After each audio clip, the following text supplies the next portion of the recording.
meu nome é Etienne Picanso, eu sou nutricionista do Hospital Federal Cardoso Fontes e estou lotada no Núcleo de Segurança do Paciente e Gerência de Risco, que tem como coordenadores Isabela Meirelles e Cássio Peçanha. Bem, para iniciar, é importante que a gente avalie o cenário da assistência à saúde, né? O cenário, o cuidado à saúde, antes era bem simples, porém menos efetivo. Hoje nós vemos aí um cenário muito mais complexo, mais efetivo, porém potencialmente perigoso. Isso tudo começou, a segurança do paciente, em 1999, com o relatório Errar é Humano. Então, a partir desse relatório, a Organização Mundial de Saúde, no ano de 2000, passou a adotar a segurança do paciente como tema de suas campanhas. E aí, em 2005, 2006, houve o primeiro desafio global de segurança do paciente, vindo aí da Organização Mundial de Saúde. No Brasil, essa temática ela ganhou força em 2013 com a legislação, com a portaria do Ministério da Saúde 529 e a RDC 36, também de 2013. A portaria de 529 instituiu o Programa Nacional de Segurança do Paciente e a RDC número 36 deu obrigatoriedade à criação dos núcleos de segurança dos pacientes nos serviços de saúde. Então, hoje, todos os serviços de saúde precisam ter o núcleo de segurança do paciente que está previsto aí cuidar dessa segurança desse paciente dentro das unidades de cuidado de saúde. A segurança do paciente é vista, né, ela é conceituada pelo Ministério da Saúde como sendo a redução ao mínimo aceitável do risco de dano desnecessário associado à atenção à saúde. Iniciativas para a segurança do paciente no Hospital Federal Cardoso Fontes são anteriores à legislação de 2013. Elas datam de 2011, sendo que agora, né, em 2019, eu entrei no Núcleo de Segurança do Paciente e Gerência de Risco e essa temática de terapia nutricional ela ganhou um olhar mais diferenciado. Bem, a nossa proposta é fazer a análise das notificações dos incidentes que acontecem com os pacientes no hospital, identificar situações de risco. Então, o Núcleo de Segurança do Paciente e a Gerência de Risco procuram ser proativas, né, antes mesmo que eventos adversos possam acometer esse paciente, capacitação dos profissionais, junto, claro, com a educação permanente multidisciplinar, parceria de chefias e autogestão, que é essencial para que essa proposta dê certo, a implantação das MISPs, propostas e melhorias dos processos, além de elaboração de protocolos e a implantação dos mesmos. Então, tudo isso é a nossa proposta aqui do Núcleo de Segurança do Paciente do Hospital Federal Cardoso Fontes. O universo da segurança está baseado aí nas metas internacionais de segurança do paciente, que tem aí, pelo menos são 6 metas, né, que precisam ser incentivadas e, segundo a Organização Mundial de Saúde, são as principais. Então, começa aí com a identificação correta desse paciente. A meta 2 tem a ver com a comunicação entre os profissionais de saúde. A meta 3 é a melhoria da segurança na prescrição de uso e de administração de medicamentos. A meta 4 é assegurar a cirurgia no local de intervenção, procedimento e paciente corretos. A meta 5, higienizar as mãos para evitar infecções. E a meta 6, que é reduzir o risco de quedas e úlceras por pressão. E aonde aí que a terapia nutricional se enquadra nesse universo de segurança do paciente?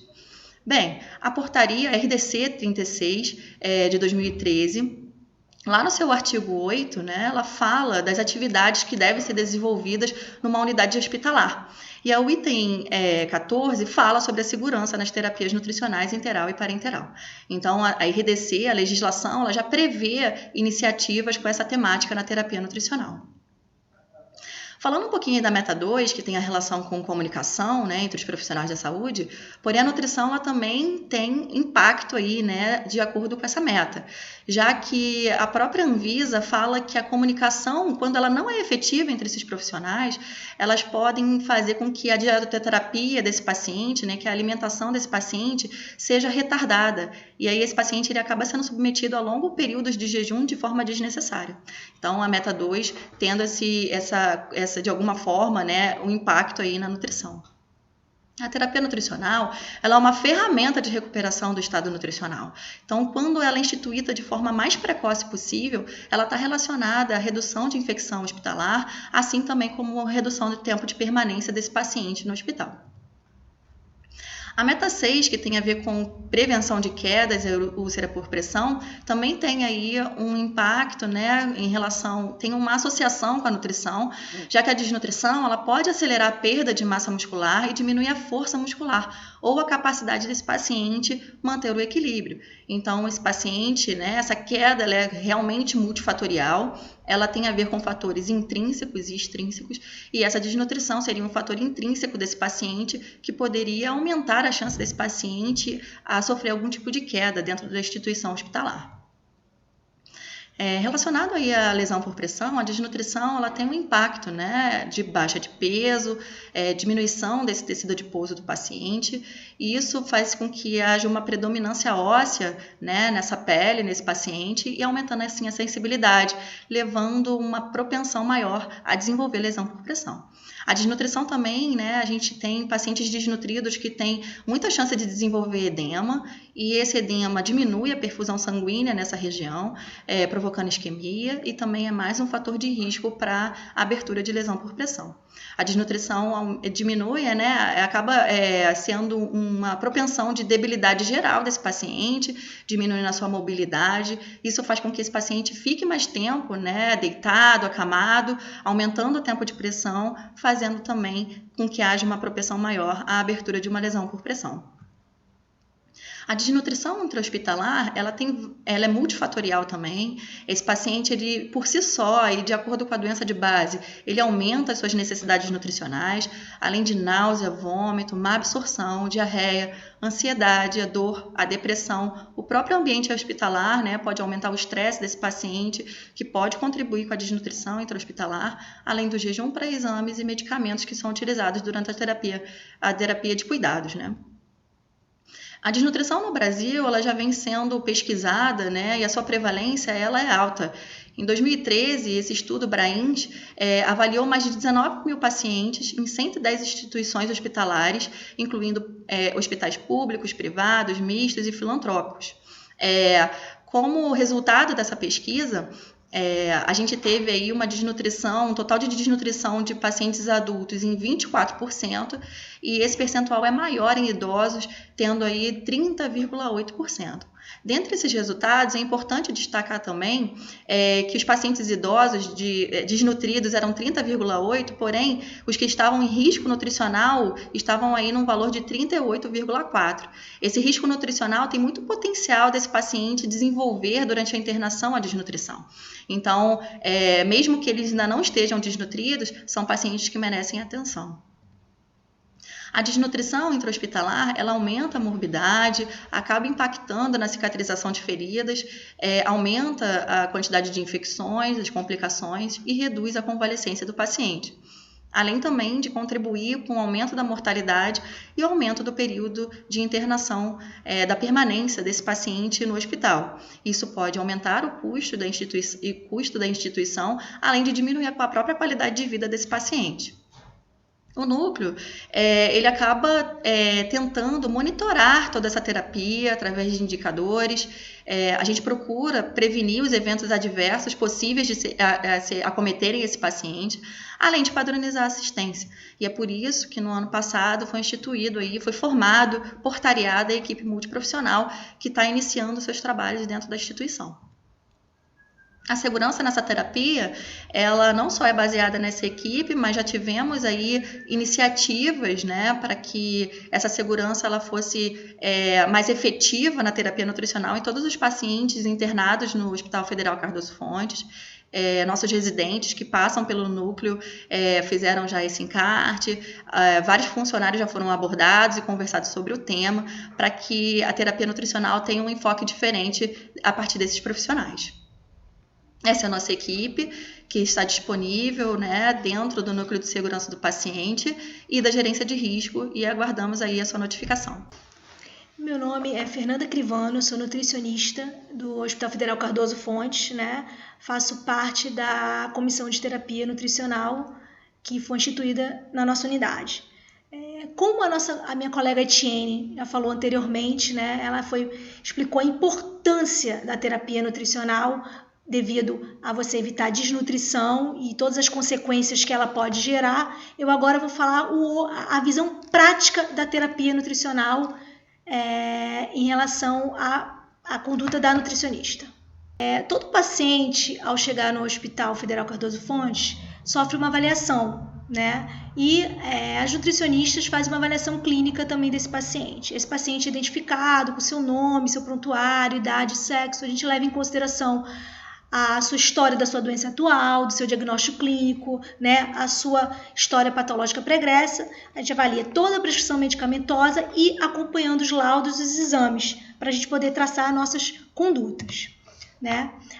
Todo o processo de assistência nutricional é feito em 4 etapas. O paciente, ao chegar ao hospital, ele passa por uma avaliação nutricional através de uma triagem, né? Posteriormente, a gente vai achar o diagnóstico nutricional, vamos traçar o planejamento, qual intervenção nós iremos tomar e monitorar e reavaliar esse paciente. A primeira etapa, né? Esse paciente chega no nosso hospital e ele é triado através de uma triagem nutricional NRS 2002, onde nós, através dela, vamos definir aquele paciente que tem risco e aquele paciente que não tem risco. O paciente que tem risco, ele imediatamente vai passar por uma segunda avaliação. E o sem risco, nós vamos reavaliá-lo daqui a 7 dias, para saber em que momento ele ficou, se ele entrou em risco ou ele continua sem risco, né? Aí passamos para a avaliação antropométrica. Esse paciente, ele, quando possível, é pesado, senão a gente vê o peso habitual dele ou o peso relatado, né? Ou até estimamos esse peso, né? Para poder fazer o índice de massa corporal. A partir desse índice de massa corporal, a gente começa a definir, né, o diagnóstico dele. A avaliação antropométrica também é realizada através da aferição da estatura ou através da estimativa da altura do joelho. Qual via de alimentação, né? Nós temos várias vias de alimentações, mas a gente vai abordar hoje a oral, a que a gente usa o trato gastrointestinal. A oral, através da sonda nasogástrica, da sonda orogástrica, da gastrostomia ou da jejunostomia. Avaliação dietética, né? Aquele paciente que a via optada foi a oral. Muitos deles têm dificuldade para alimentação devido à sua patologia, devido à idade, né? Devido a uma possível disfagia. Então, a gente tem que, com muito cuidado, avaliar a consistência dessa dieta. Existem várias consistências de dieta no nosso hospital. E também tem que se chamar a atenção que as consistências variam de unidade hospitalar para unidade hospitalar. Então, muitas vezes, o que é uma dieta branda no nosso hospital não é a mesma coisa em outro. Então, a gente tem que ter um olhar, a gente tem que conhecer essa consistência dessa dieta para saber se o paciente é capaz ou não de ingerir. Acabando aí, nós passamos para o diagnóstico nutricional, né? O paciente foi pesado, medido, foi feito o índice de massa corporal. E a gente vai ver se ele está eutrófico, ou seja, se ele está dentro do peso, né? Se ele está sem risco, se ele está com baixo peso, né? Se ele está com sobrepeso ou se ele já está com obesidade, né? A partir daí, eu vou definir a minha intervenção, né? Eu vou fazer o meu planejamento. Existem algumas fórmulas que nos ajudam a calcular a dieta, as necessidades desse paciente, né? A gente pode usar o Harris-Benedict, né? Ou uma regra de bolso. O que é o Harris-Benedict? É uma fórmula que leva em consideração o peso do paciente, a estatura do paciente e a idade do paciente, né? E também o fator atividade, se esse paciente está acamado, se esse paciente deambula, o fator da lesão, da injúria, né? Se está complicada, se não é, que tipo de injúria. Isso tudo altera no nosso cálculo. E o fator térmico, se esse paciente apresenta febre ou não, porque quando ele tem febre, a gente aumenta também as necessidades dele. A terapia nutricional interal, né, ela é indicada para aqueles pacientes que estão abaixo do peso, são subnutridos ou estão em risco de subnutrição, né, e que possuem uma capacidade absortiva preservada ou parcialmente comprometida, né, e quando a alimentação oral não é capaz de prover aquela necessidade que nós calculamos, né, adequada para o paciente. A dieta integral, elas são todas iguais? Será que a nutricionista manda um packzinho de dieta assim por mandar? Não, não é não. A dieta integral, ela tem várias particularidades, né? Elas são diferenciadas de acordo com a sua densidade calórica, com a sua osmolaridade, com a fonte dos nutrientes e a complexidade desses nutrientes, né? E elas estão categorizadas, elas podem ser poliméricas, elas podem ser oligoméricas, elas podem ser elementares, né? Então, quando chega uma dieta para você, tudo isso foi levado em consideração, tudo isso foi avaliado para a escolha dela. Ela precisa ser totalmente infundida? Claro, porque quando eu calculo uma dieta, né, eu calculo que aquele paciente vai receber 1.500 calorias naquelas 24 horas. Se você não infunde toda a dieta, esse paciente não vai receber a caloria que ele precisa. E aí a gente está contribuindo para a desnutrição, né?